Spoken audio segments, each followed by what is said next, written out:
The chapel glowed like a promise. Sun spilled across rows of flowers and white chairs, pooling at the altar where Lena Cruz stood in a lace dress that held her like a vow.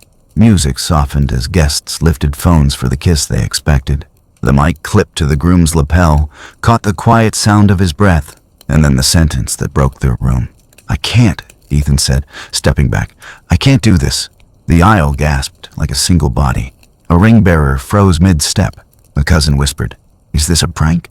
The live stream chat spilled hearts and then question marks. Lena blinked, bouquet trembling. "Ethan?" Her voice was small and steady at once, the way people sound when they want to believe a storm is only wind. He looked at her dress, then at the rows of faces, and found the safety of an excuse. "It's not you. It's this," he said, hands opening, closing. "I thought I could, but I can't.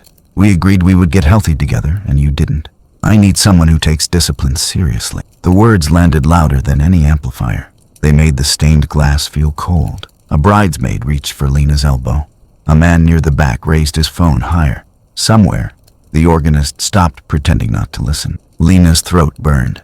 She had dropped names on place cards, paid deposits, packed hope into the seams of her dress. She had believed in a future built of Sundays and inside jokes. Now her future was a million eyes. Her heart pounded against the bodice like a fist. From the aisle, the wedding photographer stepped out of her lane. Lila Ortiz wore black in comfort and good shoes. She lowered her camera. She moved to Lena's side and angled her body between the lenses and the bride. "Take my coat," Lila murmured, easing a dark blazer over the white lace. "We leave when you say. We leave on your terms." Lena stared at the flowers until they stopped blurring. The coat was heavy enough to feel like protection and light enough to move in. The officiant cleared his throat and tried to say something about love being patient. Ethan spread his hands toward the guests, as if apologizing for a scheduling error. "I'm sorry, everyone," he said. "This is for the best." His mother straightened, relief and embarrassment fighting for space on her face. "Look at me," Lila whispered.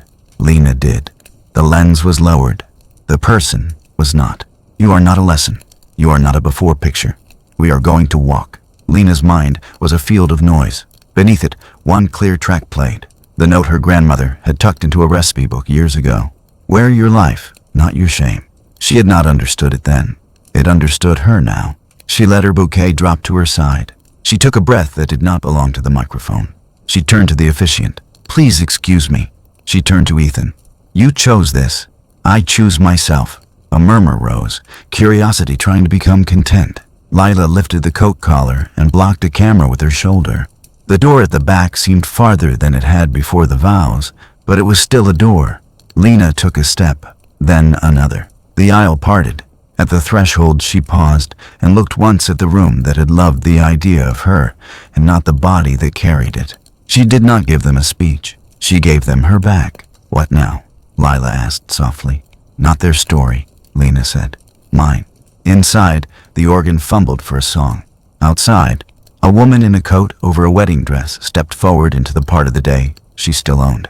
Morning arrived, like an alarm made of other people's opinions. Lena woke to a phone vibrating across the nightstand, screen lit with missed calls, tag mentions, and a thumbnail of her own face, mid-blink, under a caption she had not written. The dress hung from the closet door like a white flag. The bouquet lay sideways in the sink. Petals collapsed into a wet, sweet sadness. She turned the phone face down, and it kept humming, the way shame hums even when you try to go still. A notification crept across the lock screen anyway. "Bride left at altar goes viral." She pressed her palms to her eyes until colors appeared, then got out of bed before the grief could convince her that gravity was the only plan. Coffee, shower, the checklist she could manage because it had steps. She brushed knots from her hair and caught herself wincing at the mirror. The coat Lila had draped over her shoulders hung on a chair, sleeves dark against the pale of the dress. She set it carefully across the backrest as if it were a guard. The venue emailed at 7:12 a.m. Per contract, deposits remain non-refundable. The florist followed at 7:29 with a discount code for future celebrations. The caterer wrote that leftovers had been donated. The bank app showed the remaining balance acting like nothing had happened. Her thumbs hovered over Ethan's contact. A line of blue bubbles waited from last night. 3 words she had sent and deleted before they delivered. Are you sure? She swiped away. If he had wanted to be sure of her, he would have arrived certain.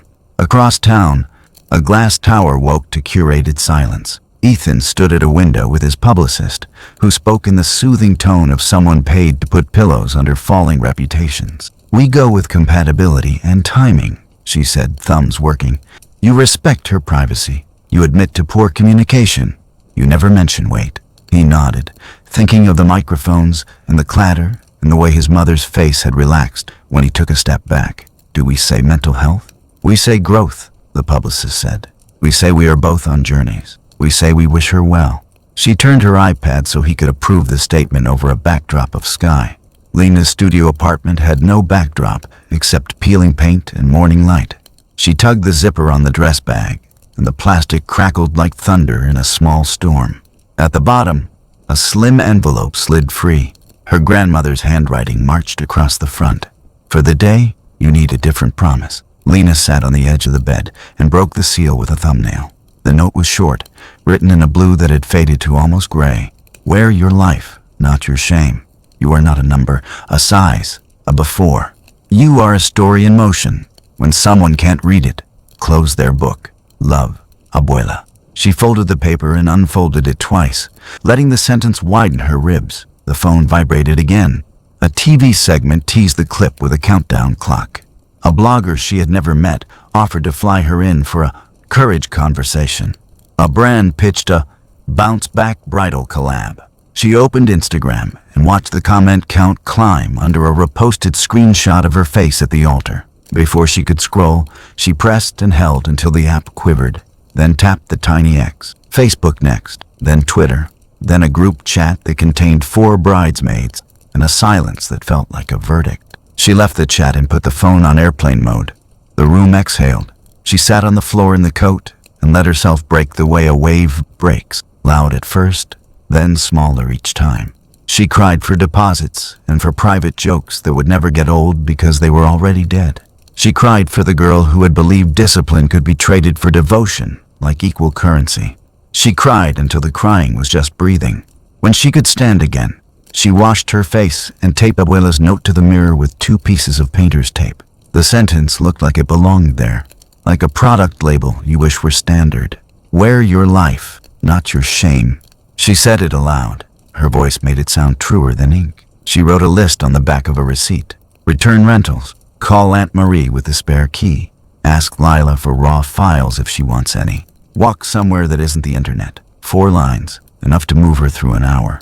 On the other side of the river, the statement posted on Ethan's accounts at 10:03 a.m., formatted in clean sans serif. After careful reflection, we realized we are on different paths. I made a mistake in communication at a difficult moment. I have deep respect for Lena and wish her healing and growth. Please respect our privacy as we navigate this. His mentions filled with applause for honesty and courage. A podcast booked him for Thursday. An influencer called it relatable. Headlines swapped cruelty for euphemism until the thing that had happened almost sounded like a decision made over coffee, not under stained glass. Lena turned the phone face down again without reading. She took the dress off the hanger and laid it flat. Smooth the skirt like you smooth a bed you're not ready to sleep in. She slid the coat back on and checked that her card, keys, and ID were where coats keep courage. The door looked less like an escape and more like a direction. She picked up the vow book she never read from and tucked Abuela's note inside. Not today, she whispered to the pages. Soon. The mirror caught her in the coat with a smudged face and a steadier spine. She winked at the version of herself that had survived a broadcast firing squad and remembered to breathe. 3 knocks sounded. It was the neighbor from 4B with a Tupperware and a rumor. Saw the video, she said gently. Brought soup. Don't drink the comments. Lena took the soup and the advice and almost laughed. Thank you, she said. I'm going out for a walk. Good, 4B said. Make the sidewalk see you. Lena locked the door. The hallway smelled like detergent and last night's garlic. On the landing, she checked her phone one more time, just to prove to herself she could choose not to look. Airplane mode off. One new message waited at the top of a quiet inbox from a name she recognized only from yesterday's crisis. Lila Ortiz. Are you safe? If you want your images, they're yours. Also, no pressure. If you ever want to stand in front of a camera on your terms, I have a studio. Lena stared. The floor felt steady. She did not answer yet. She slid the phone into her pocket, pressed Abuela's note like a talisman, and took the stairs down into a day that hadn't decided what it wanted to be. Someone would have to believe in her before she did. Maybe it could be the woman with the camera. Maybe it would be the woman in the coat. By noon, the clip had a title, a banner, and a soundtrack that didn't belong to her. Reaction videos cropped her face into corners while strangers guessed motives like weather. Podcasts booked panels overnight to debate discipline, love, and dress sizes as if they were policy. Brands slid into Ethan's inbox, offering a partnership about accountability and growth. Some asked Lena to come cry on cue. She didn't. She walked 4 blocks to return a cake stand, nodded at the cashier, and declined a request for a photo. At the dress shop, a bell announced her like breaking news. A customer whispered, "That's her," and aimed her camera low, as if hiding manners could hide intent. The owner, May, lifted a hand without looking up. "No photos here. We are a fitting room, not a feed." Lena exhaled, set the garment bag on the counter, and said, "I need to return the gown." May's eyes softened the way fabric does under steam. "We'll box it." She reached for tissue, not questions. "I'm waiving the restocking fee." "You don't have to," Lena started. "I want to," May said. "People should leave rooms like this with less weight, not more." While May wrapped lace in quiet, the internet auditioned villains and saints. A talk show DM'd an invitation for a difficult conversation between Lena and Ethan. Producers promised neutrality, healing arcs, and ad breaks. Lena stared at the message until the typing bubble looked like a heartbeat she didn't know anyone. She typed, deleted, typed again, then closed the app. May slid the boxed dress across and tucked a small envelope on top. "For alterations, if you ever want it resized into something else. A cocktail dress, a jacket, whatever fits your life better than a headline." Lena nodded. The bell rang softly as she left. On a bus stop screen, Ethan's face appeared beside the word, growth. A trailer promised his truth. Thursday at 8. Lena walked past without stopping. Her phone buzzed with a request to join the dialogue. She replied with a sentence she wrote in the Notes app and copied into a post, black text on a blank background. "I'm not a story. I'm a person." She disabled comments, turned her phone face down, and breathed. Reactions split where they always split. Some accused her of silencing dialogue. Others wrote thank you, as if relief could be typed. A podcast host tagged her anyway, promising nuance. She blocked the account and made tea. The quiet tasted like something earned. Lila texted a second time. Patient punctuation instead of pressure. "Safe today? If you want raw files, I can courier them. If you want a studio, it will be yours for 2 hours. No mirrors, no audience, no fixing." Lena typed, "Maybe," and stared at the word until it blinked like a metronome. Ethan rehearsed in a green room that smelled like powder and apology. The producer prepped questions about vulnerability. "We don't want to attack," the host promised. "We want to explore." He looked at his prepared line about paths and timing and felt like a man reading a map of a city he had never walked. Lena tried on silence in a way that did not shrink her. She went to the market and chose tomatoes by feel. She paid a bill and put the receipt in a folder labeled Life. She walked past a salon window where a television played Ethan's teaser, soundless and bright. A stylist met her eyes in the glass and gave a tiny nod that felt like a hand. That night, a viral thread asked if revenge would be the glow-up. Commenters prescribed diets, gyms, and punishments disguised as plans. Lena closed the app and opened her vow book instead. She wrote 3 lines she could keep. Walk every morning. Eat with kindness. Protect my bandwidth like a paycheck. She slid the notebook under her pillow and slept like a person who hadn't given her story away. Morning brought offers shaped like traps. A dating show. A strength supplement. A gym that wanted before photos in exchange for a discount. She said no like a sentence that protected time. Lila sent one more message, as gentle as a held door. No makeovers. No fixing you. Just you, on your terms. 2 hours. Then we delete anything you don't love. Lena typed, "Yes," and felt her chest expand around the smallest possible plan. The talk show posted a clip anyway, teasing the empty chair she refused to fill. Ethan spoke about growth and mistakes. The audience sighed on cue. Lena didn't watch. She put on the coat, packed a water bottle, and texted Lila an address. Outside, the city looked the same and felt different. She had chosen a door that didn't lead to a stage. In the studio elevator, she reread Abuela's note and Lila's last line. Just you.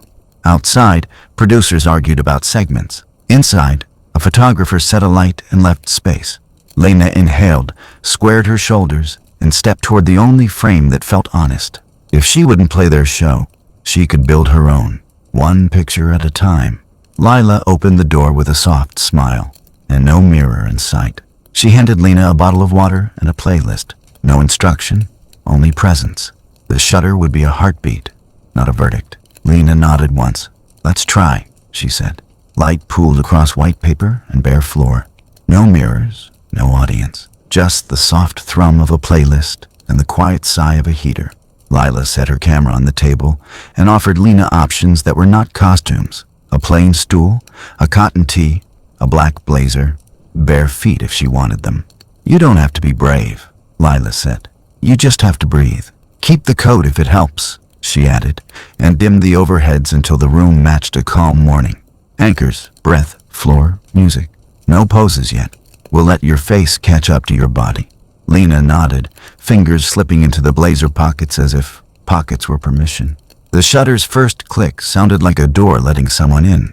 Say 3 words that feel true, Lila said, adjusting the light stand. Don't explain them. Tired, angry, alive. The words surprised Lena by fitting together. Good, Lila murmured. We photographed the 4th one.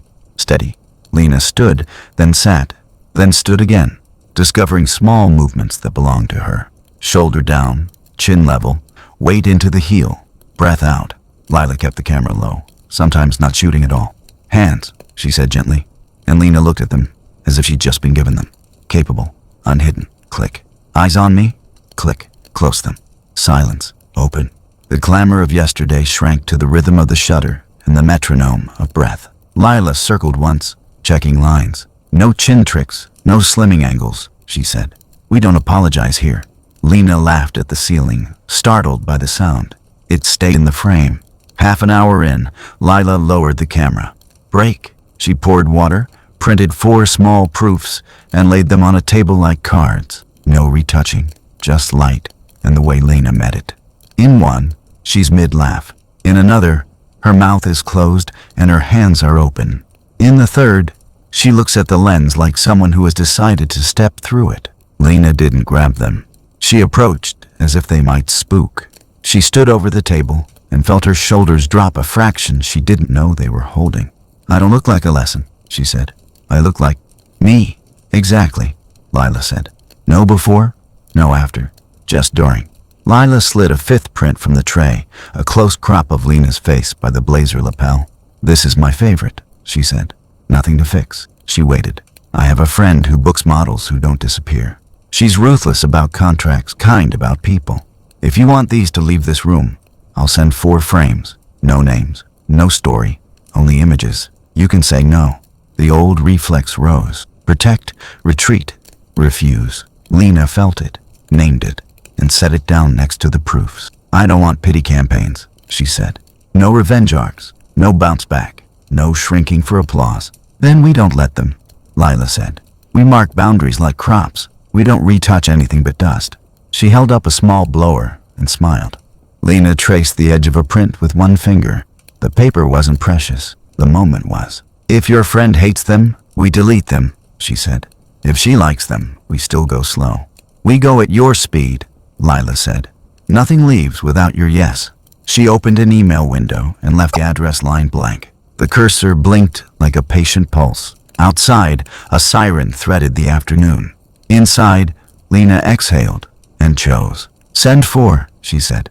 Not the laugh, the steady one, the hands, the close crop, and the one where I'm looking past you. Lila selected the frames, exported them with nameless file names, and hovered over send. Last check, she said. Terms? My face stays mine, Lena said. No captions, no interviews, no promises. If she calls, she calls. Lila clicked. The files left the room with less fanfare than a text. The silence felt new, earned. 24 hours, Lila said. She's fast when the work is honest. Lena stacked the proofs and slid them into her bag like bread for a walk. The shutter on the table looked asleep. Tomorrow might ring. Lila hit send with a wink that says, "Don't overthink it." The photos leave her laptop and slip into someone else's inbox. And for a few hours, nothing in the room changes. The vase of leftover wedding peonies droops. The coffee goes cold. She rinses cake plates and thanks her calves for getting her through a week in heels. 20 hours later, the phone buzzes with a New York number she doesn't recognize. She wipes dish soap on a towel and answers. "Hi, I'm Eva. Curveboard. Lila sent your photos. If you want this, we can build a portfolio." There's no small talk in the woman's voice, only a clean, straight hallway to step down. The bride steadies the phone against her cheek and hears herself say, "I think I do." "Great. Come in tomorrow. We'll do digitals. Bring a black tank, jeans, heels you can walk in. Non-exclusive to start. We'll talk through everything."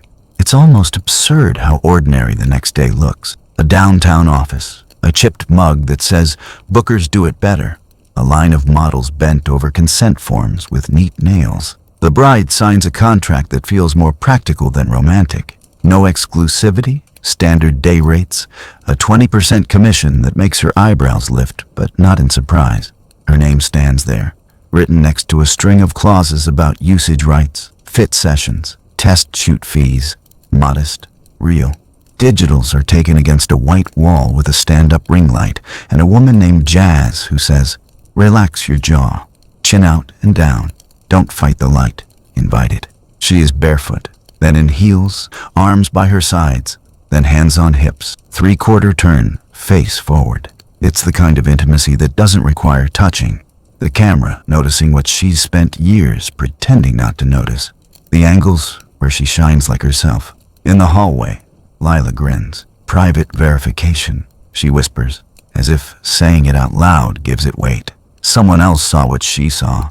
The flood doesn't come. There is no gilded carousel, no champagne. There's a list of workshops. Runway coaching on Tuesdays, posing on Saturdays. A link to a calendar that looks like a Tetris game with the hard levels unlocked. Runway class starts with a metronome.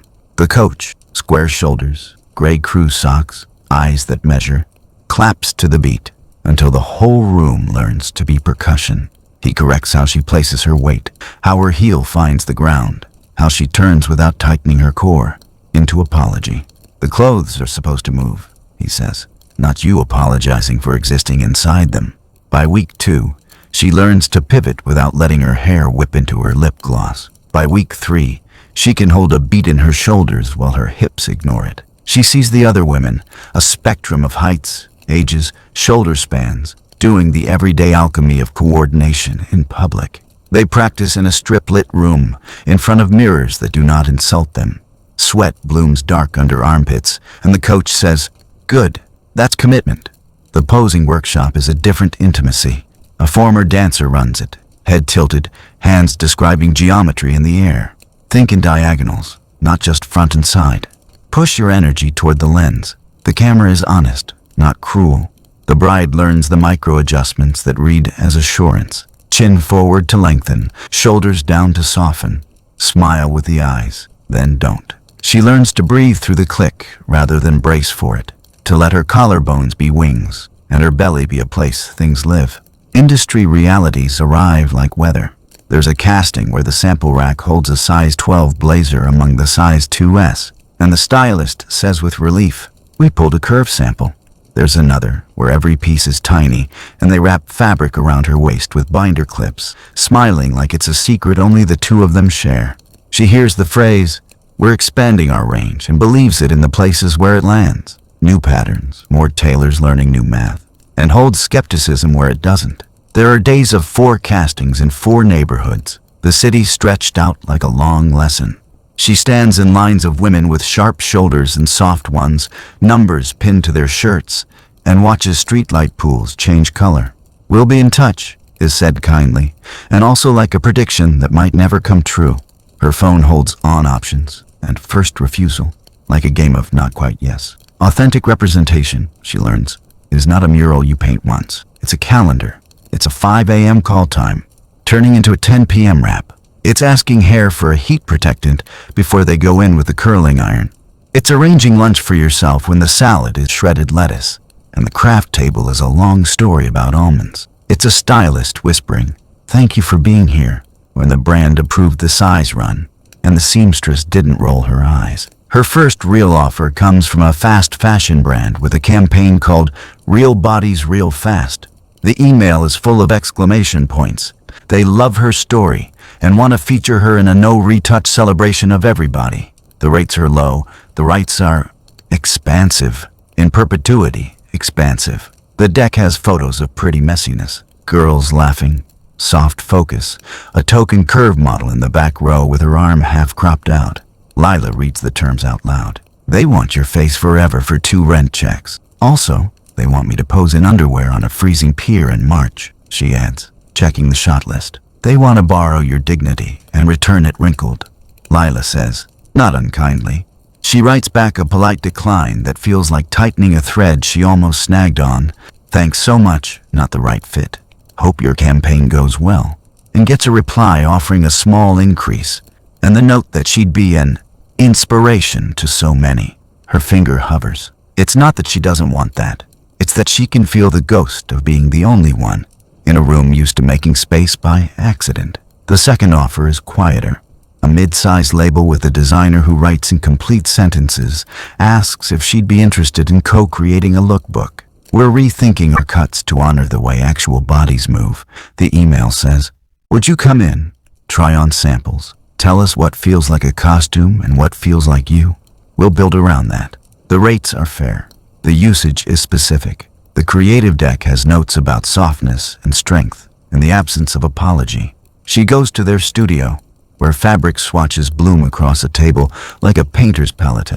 The designer asks what she reaches for on tired days, what necklines make her feel like someone's boss, what waist placement let her eat lunch without performing penance. There's a pattern maker who listens like she's taking a confession.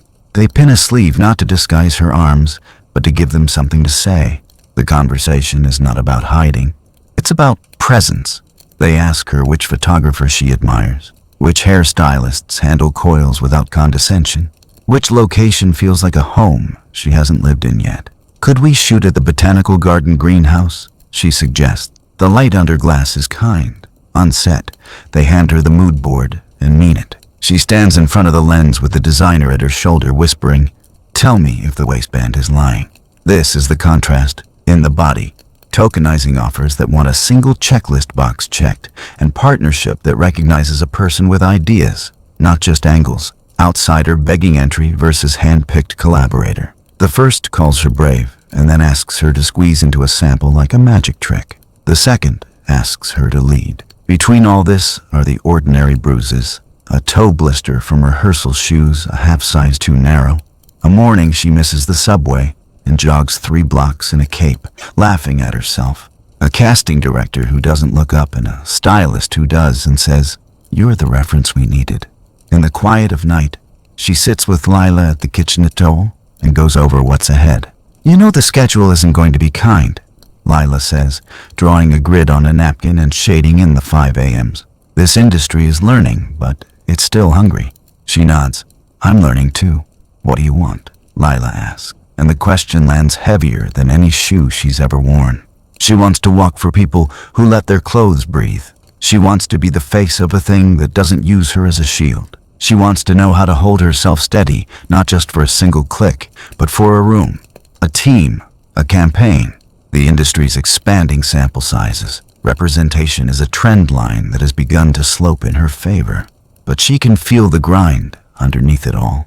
The brutal, beautiful schedule. The small rebellions at every call sheet. She declines another pity pitch with a smile that does not apologize. And she says yes to another collaboration, where her notes are added to the deck like they were always supposed to be there. She starts to save screenshots of contracts with clauses she wants to remember.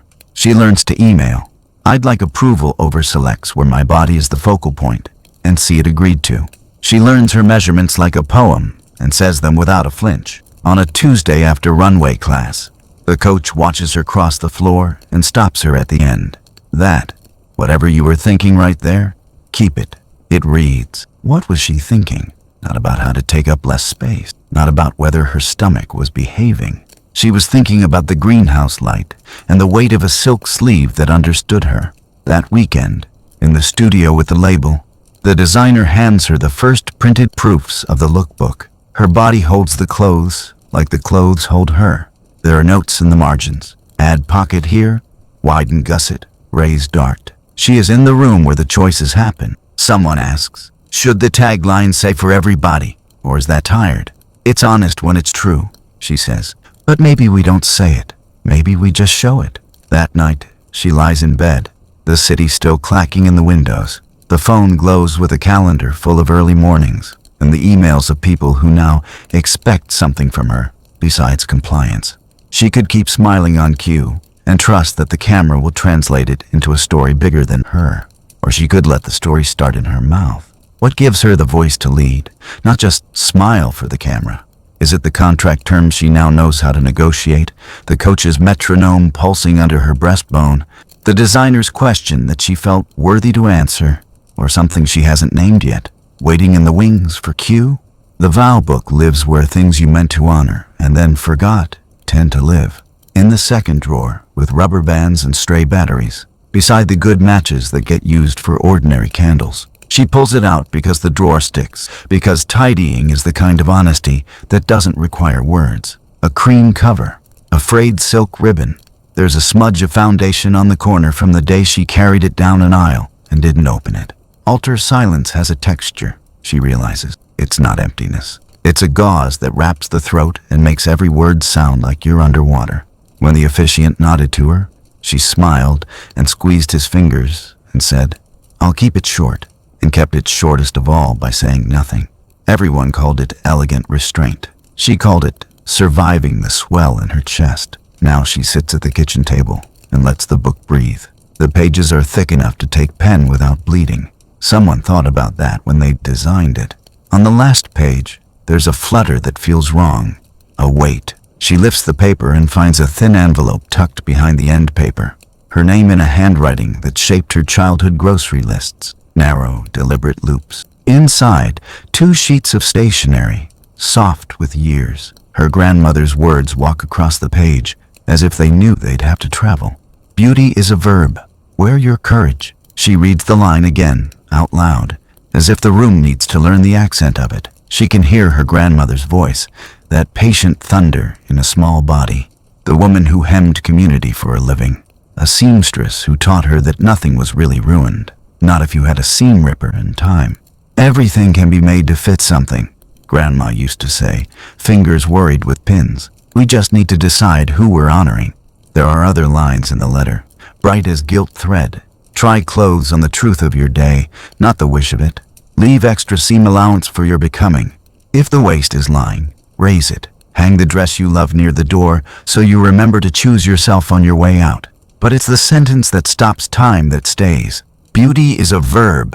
Wear your courage. She didn't read vows at the altar. She couldn't. But she can read now. She opens to a fresh spread, and with the pen she uses to sign release forms and non-exclusives, writes a promise that has only one witness she needs. I vow to stop bargaining with my body. Breakfast is not negotiable. No crash diets in the name of art, money, or approval.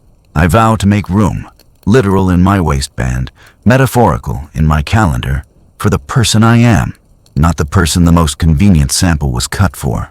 I will not shrink for acceptance. If a door requires shrinking, I will ask for a bigger door. I vow to keep company with people who talk about the work like a craft, not a hunger game. I will cultivate durable growth, the kind that comes from class after class, step after step, contract after contract edited with a pencil, red pens kept nearby. I will feed growth with sleep, with water, with mornings that don't begin with evaluation. I vow that any platform I stand on will have a purpose sturdier than visibility. I will not be a symbol without agency. I will speak if it expands the path and stay quiet if someone else needs the mic. I will point to the people building the thing with me. I will use the words fair, specific, and enough in sentences about pay, time, and credit. I vow to keep the promises I make to myself as seriously as the ones I sign. If a whisper inside says no, I will not translate it into maybe to make other people comfortable. I vow to wear my courage daily, on the days I am chosen and the days I am not. Courage as a cardigan on set, and as a coat in the cold outside a casting door. Courage as a soft bra you forget you're wearing because it fits. I vow to practice saying, adjust the pattern to me, without apology. To say, I don't do in perpetuity usage, and let the silence sit. To ask for chairs, for shade, for heat protectant, for leggings that are not see-through under a strobe. I vow to eat lunch. I vow to pay my therapist before I pay a rushed delivery fee on self-doubt. I vow to move my body in ways that are not surveillance. I vow to remember that beauty is what I do. How I show up, notice, build, care, not just what I am made into. The ink looks like it belongs there. The page receives it like a fabric takes a stitch. Just enough give to hold, and not enough to unravel. Lila wanders into the kitchen with wet hands and a dish towel over her shoulder. Hears the scratch of pen on paper, and pauses, as if not to scare the moment away. What did you find? She asks, voice pitched low like we're in a church or a theater. A map, she says, and slides the letter over. Lila reads it the way you read something you intend to remember, mouth moving over the verbs. Beauty is a verb, Lila repeats, tasting it. God, of course your grandma would coach you from the future. They sit with it for a while. The kettle clicks off and nobody moves to pour. The apartment holds its breath in the suspended present. Let me record it, Lila says. Not for posting, for you. She props her phone on an overturned mug, angles it toward the open book and the letter, the light falling over the page like a blessing. Just read it how you would want to hear it at 4:45 a.m. when you're bracing for the day. Her own voice surprises her. It's softer than the way she's been speaking to herself. She reads the vows in a steady cadence, not a performance so much as a making. The words don't land like rules. They land like rooms. On the screen, the reel takes shape. Hands, paper, ink. Lila's thumb tapping to cut a breath. The gentle foley of street noise drifting up from outside. The refrigerator's low hum turned into a kind of ocean. They add nothing but captions for clarity. No hashtags. No clever soundtrack. She saves it to a private folder labeled North Star. Pins it to the top of a space only she can see. It's not content. It's a compass. The next morning, before a fitting where the call sheet says bring nude undergarments and the weather app says betrayal, she plays the reel in the bathroom. The apartment is dark. The screen is light. Her own voice tells her to eat breakfast, and she laughs because she hears her grandmother in her, because she's literally chewing. Durable growth announces itself in boring ways. The new sneakers she buys to protect her knees don't photograph well, but her calves thank her after a day of runway drills. The steel lunch tin she packs like a school kid means she actually has protein at 3 p.m., not a coffee that pretends it's a meal. She spends an evening with contracts instead of with a fantasy of a different face. She says no to a late-night concept fitting in an unheated warehouse, and no one dies. There's a test, of course, almost immediately. A brand sends a quick note ahead of the fitting that includes the phrase, if you could be mindful of measurements, which means skip dinner for us. Lila looks over her shoulder while she reads and raises her eyebrows so high they become a new hairline. I'm mindful, she writes back, that you're building samples for me, not a rumor. At the fitting, a stylist reaches for tape to tuck her waist, and she steps a half-inch back and says, let's see what it looks like without cinching first. Her voice doesn't wobble. Her hands don't shake. Her heart does, but that's fine. Hearts at rest keep no one honest. They open a new pattern. The room adjusts its shape to hers. There's another test. The X, already a word with the weight of a dropped stone, texts a photo of the vow book in her hand from the reception, back when her makeup wasn't smudged and innocence was an outfit. This popped up, he writes, as if memories are weeds.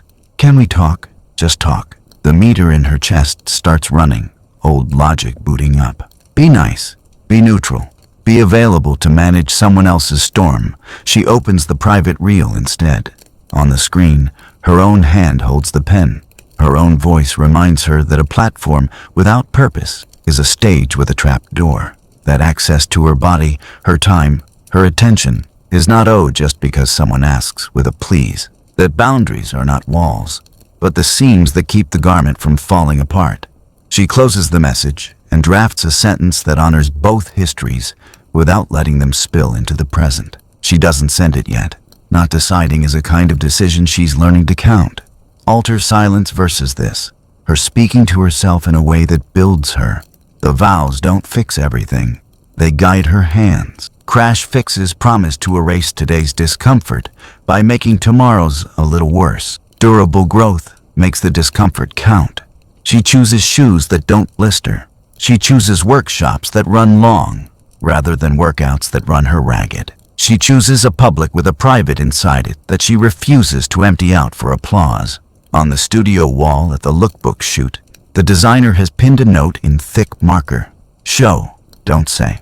She thinks of her grandmother's letter and of the caption that doesn't need to be written. For everybody. Maybe the vows she's chosen don't want a hashtag. Maybe they want practice.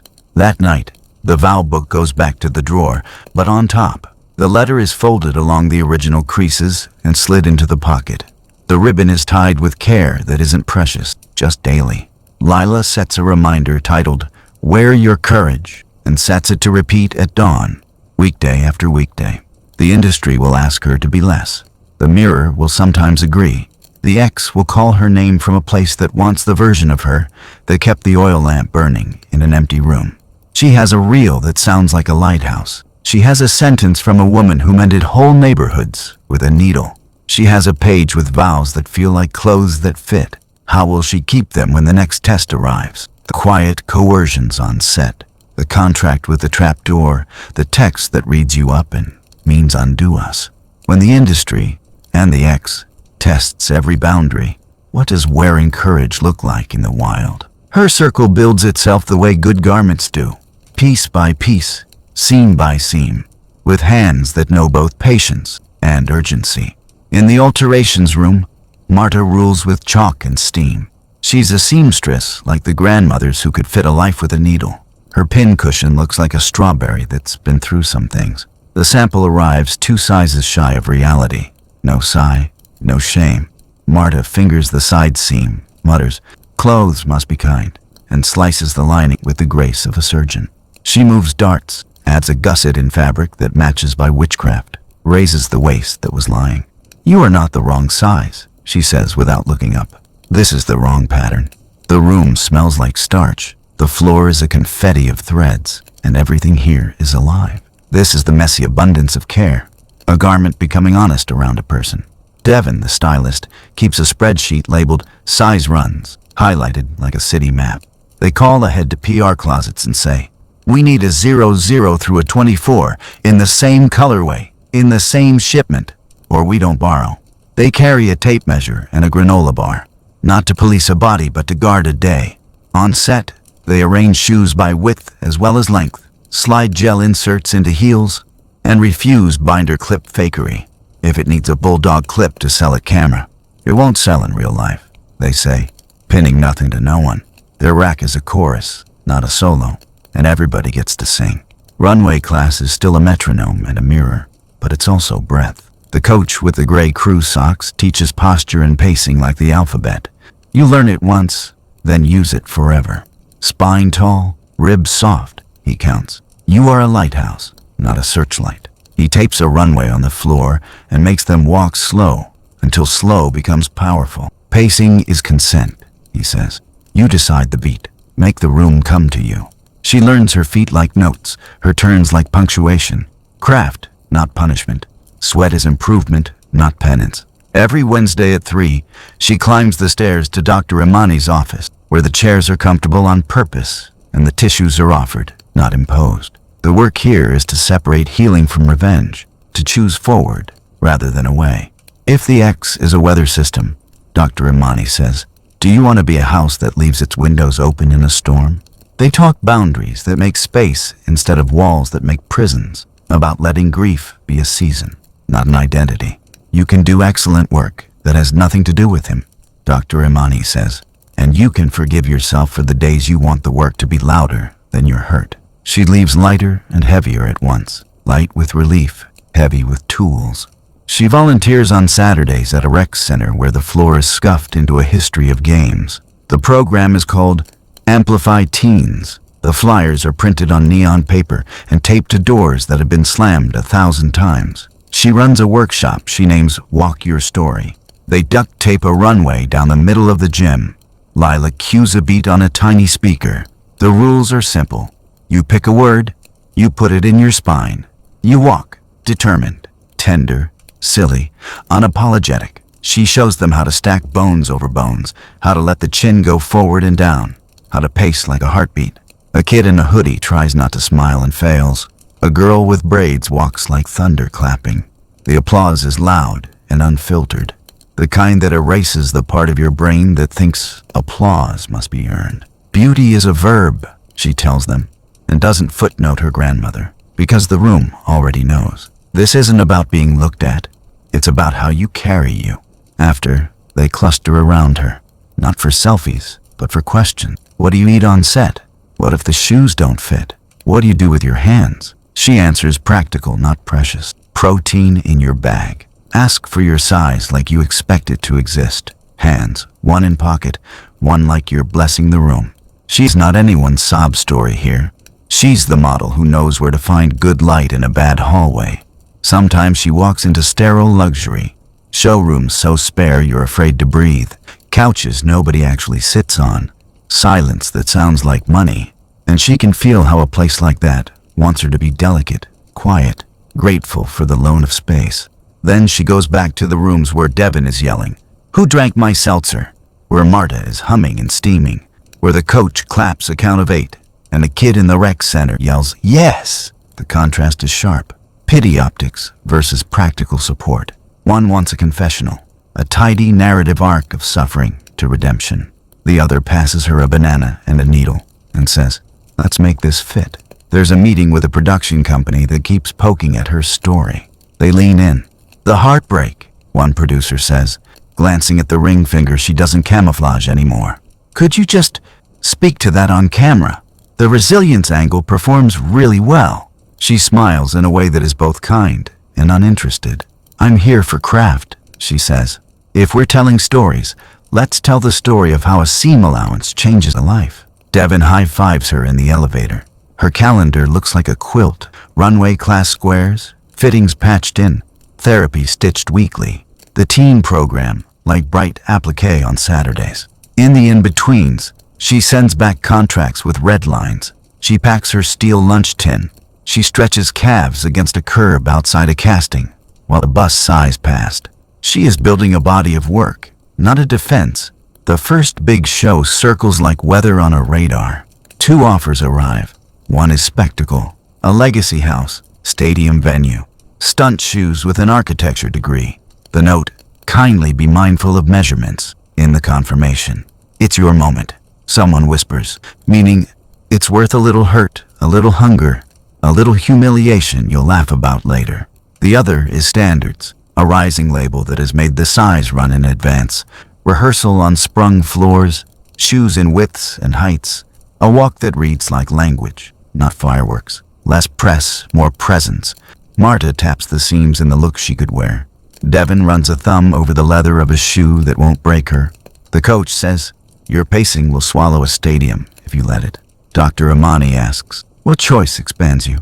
She thinks of the rec center's duct tape runway and the applause that didn't need permission. She thinks of sterile luxury and the rooms that stitched her up. She thinks of craft as a daily verb, of beauty as something you do with your feet, your spine, your no. The invitations sit side by side on the table, glossy and matte. Lila leans in the doorway with a mug and a look that says, "I'll back your brave," whichever it is. When the first big show comes, will she choose spectacle or standards? The car door opens to Fashion Week weather. Cameras flashing like hail, air spiked with hairspray and batteries. The venue is a repurposed train depot, all steel ribs and skylights. A red carpet snakes around barricades to a pop-up stage where a live stream is underway. Her name hums under the surface like an electric current. She smooths her skirt, built by the designer's team to fit her, not the rumor of her, and feels Lila squeeze her hand once, windows closed. Dr. Imani's phrase.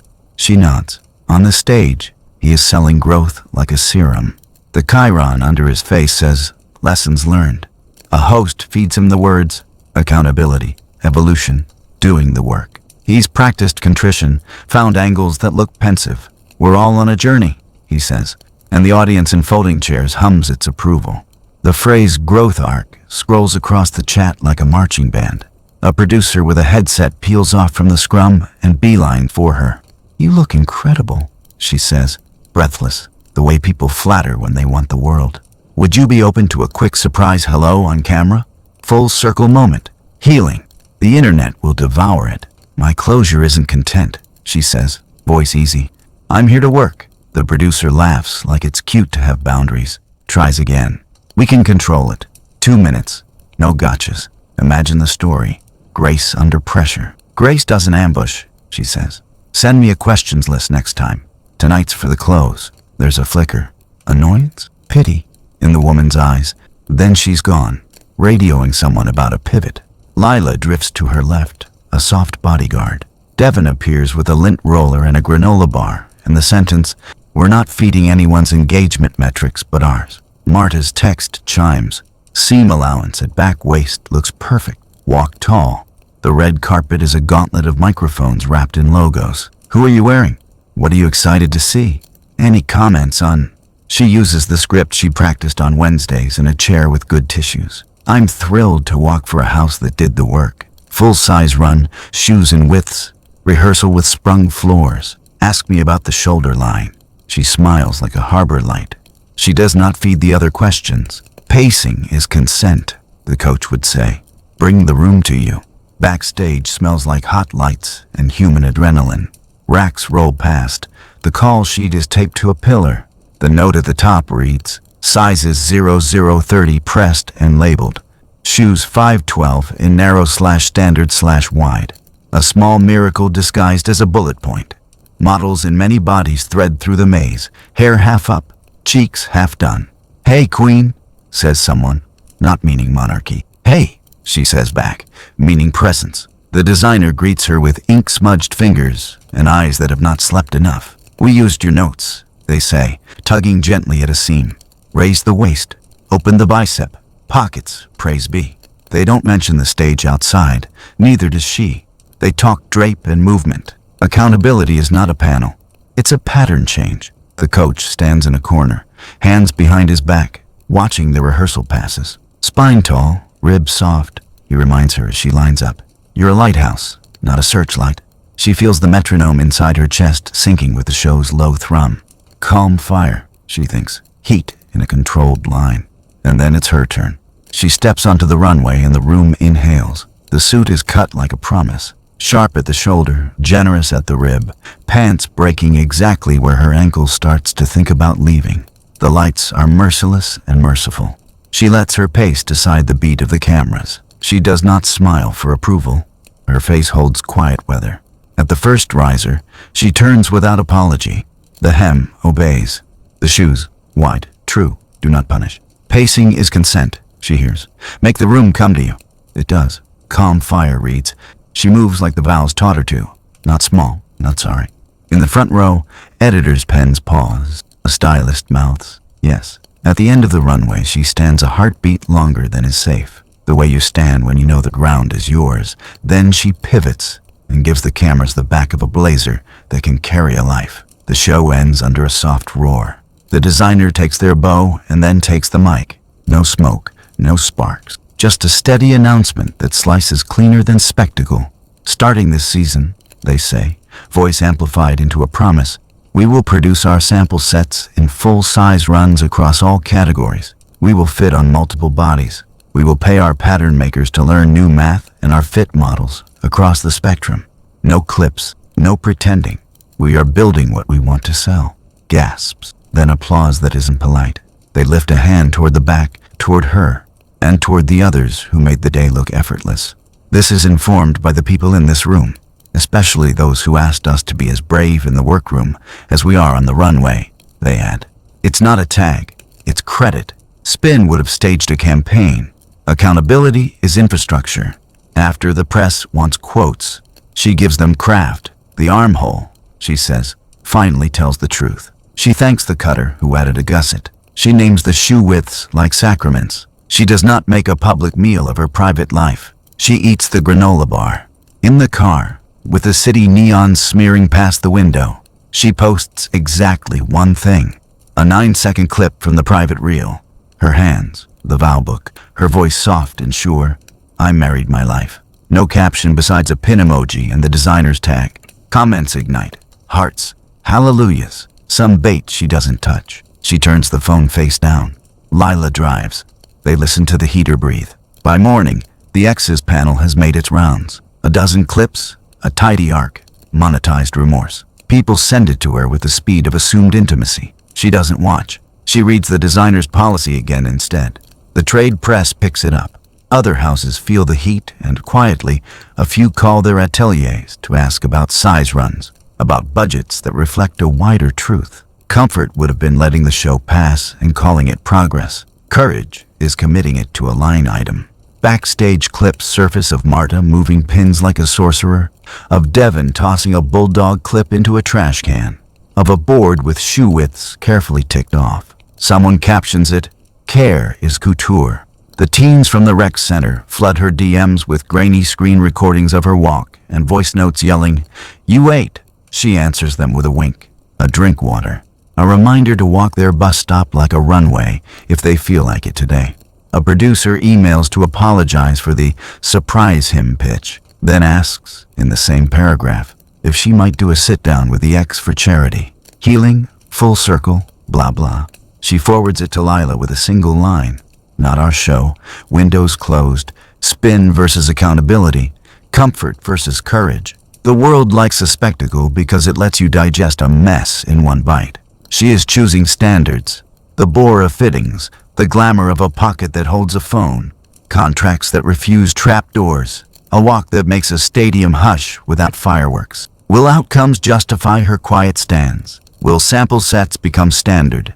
Will the market reward the houses that adjust their math? Will her refusal to weaponize pain make a bigger dent than a viral confrontation might have? Or will the world keep tugging at her sleeve for a louder revenge, a staged absolution, a catharsis it can consume? She pins the vow back to the top of her phone. She circles rehearsal on the calendar. The next show is in 2 days. The work, stubborn, daily, keeps walking. Months turn into a new muscle. The calendar fills with the kind of green blocks that mean work you'd fight to keep, fittings that don't wound, call times that respect circadian rhythm, sets where craft leads. The beauty campaign happens in a studio flooded with morning. There's a sign on the door. No retouching, no exceptions. The makeup brief says, "Skin is a story, not a problem to solve." She sits under soft boxes and watches the monitor show pores, light on peach fuzz, a freckle she forgot to love. The art director nods, not at her, at the truth. On launch day, the comments read like a classroom learning a new tense. I didn't know I needed to see this. She did. A month later, the cover drops. Power, not permission. On the spread, she's in the suit with pockets like thesis statements. The profile asks about workrooms, not wounds. She talks pattern changes, policy changes, pay. Power is the verb I choose, the pull quote reads. Permission was never the bar. The greenhouse light, kind, exacting, seems to find her wherever she goes. With the designer, she signs a partnership that does more than smile for a press release. Money moves, a fund for school programs teaching media literacy and consent. Co-built with Dr. Imani and a curriculum team who think in bell schedules. Modules get names that feel like bridges. What a lens does, what a contract does, what a no does. A gym teacher volunteers the first pilot site. A nurse stocks snacks. The kids ask, "Is it true the internet lies?" She answers, "It edits." We're here to learn where. Somewhere in the churn, the ex posts the Notes app apology. No tag, all inference, punctuation trying its best. The clip circulates like weather. She replies with a transfer to a body respect nonprofit and an email to the treasurer. Unrestricted, please. No post. Silence that builds instead of burns. Her DMs become a quilt she keeps turning over in her hands. Brides send photos of vow books finally opened at kitchen tables. Teens send hallway catwalks, bus stop struts, their aunties clapping off camera. A mother writes, My daughter asked the tailor to raise the waist because it's lying. We both cried in the parking lot. Lila starts a spreadsheet. Devin adds columns. Marta adds a checkbox that just says pockets. They launch the Vow Project. Microgrants for community runway shows and inclusive fittings. The amounts are small on purpose and large in impact. $500 for a duct tape runway and shoe widths at a youth center. $2,000 for a neighborhood seamstress to stock zippers and stretch fabric. $3,500 for a school to buy mirrors that don't insult them. The application is 5 questions long, written in plain language. A panel reads them with tea and time.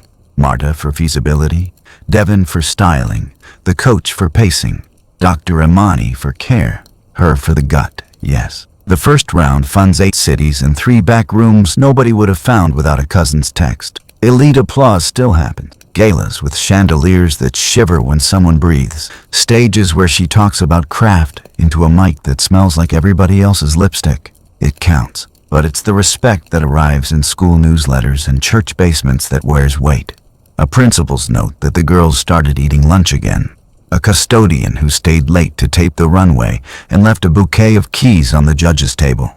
A dad who asks if there will be chairs for aunties and then brings 10 more from his truck. Optics versus outcomes. Spin could never make a pocket hold a phone.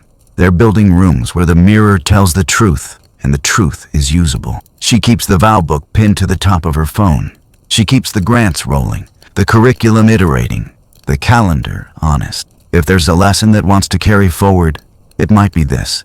Power grows where we practice it together, in boring, beautiful repetitions. How do we invite viewers into that practice, not as spectators of a story, but as co-builders of its next scene? The studio is quiet enough to hear the lights thinking. Lila climbs a step stool and tapes the first test print. Barefoot, hopeful, beside the current campaign, where her pores and pocketed suit are both in focus. Paper against wall, a soft thump. 2 versions of her sharing the same light, beginning and becoming. She sets the mic near the hum of the soft boxes. The woman who used to be a bride and is now simply a working supermodel squares her shoulders to the lens she trusts. Wear your life, not your shame.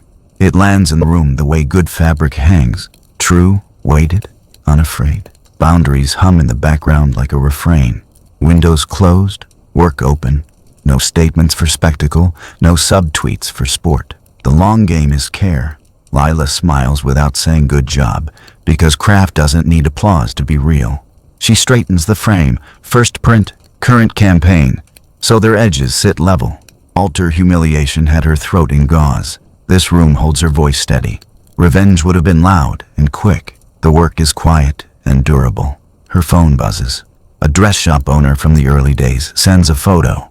New racks tagged 0030. Shoes in widths lined like a choir. The message, we expanded. Brides cried happy. Thank you.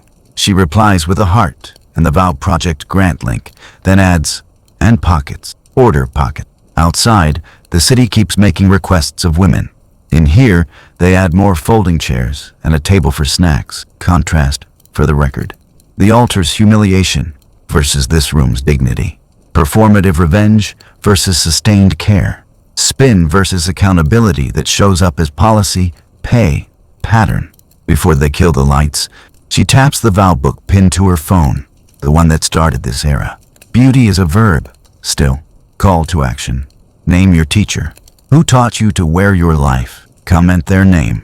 Text them your thanks.